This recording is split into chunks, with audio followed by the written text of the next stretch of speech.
మనల్ని ఎత్తుకొని పెంచిన తల్లిదండ్రుల్ని మనమే ఎత్తుకోవాల్సిన సిచ్యువేషన్ వస్తే మన లోపల బాధ బాధ్యత రెండూ కనిపిస్తాయి. మయన్మార్లో మెజారిటీ ఉన్న బౌద్ధులు మైనారిటీ ఉన్న ముస్లిమ్స్లని తరిమేస్తుంటే ఒక ముస్లిం 80 ఏళ్ల తండ్రిని 65 ఏళ్ల తల్లిని కావడిలాగా ఇట్లా కట్టుకొని భుజాల మీద మోసుకుంటా కాళ్ళకు చెప్పులు కూడా లేకుండా 160 కిలోమీటర్లు ప్రయాణించాడు. ఇట్లా 7 రోజుల పాటు కొండలు గుట్టలు నదులు అడవులు దాటుకుంటా పచ్చి మంచినీళ్లు తప్పితే తిండి ముట్టుకోకుండా బంగ్లాదేశ్ చేరుకున్నాడు. ఎందుకయ్యా అంత ముసలోళ్ళని పట్టుకొని మోసుకుంటూ పోతున్నావు, వాళ్ళని వదిలేస్తే నువ్వు ఉరుక్కుంటూ వెళ్ళిపోవచ్చు కదా అని అడిగితే, నేను నడవలేని పరిస్థితుల్లో నన్ను ఎత్తుకొని నడిచారు కదా వాళ్ళు, అట్లాంటప్పుడు వాళ్ళు నడవలేని పరిస్థితుల్లో నేను ఎత్తుకోవాలి కదా అని వణుక్కుంటూ చెప్తున్నాడు.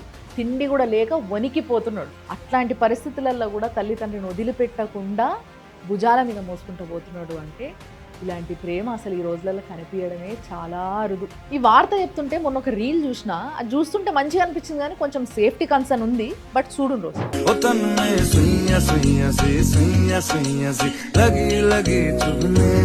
ఒక ఆడపిల్లకి తండ్రి భుజాలకు మించిన సింహాసనం ఎక్కడుంటది, ఏముంటది? తిరిగి ఒకరు మనకి ఏమీ చెయ్యలేరు, ఆ పరిస్థితులు ఉన్నారు అన్నప్పుడు కూడా వాళ్ళ కోసం ఏదైనా చేస్తాం చూసినరా, అది నిస్వార్థమైన ప్రేమ.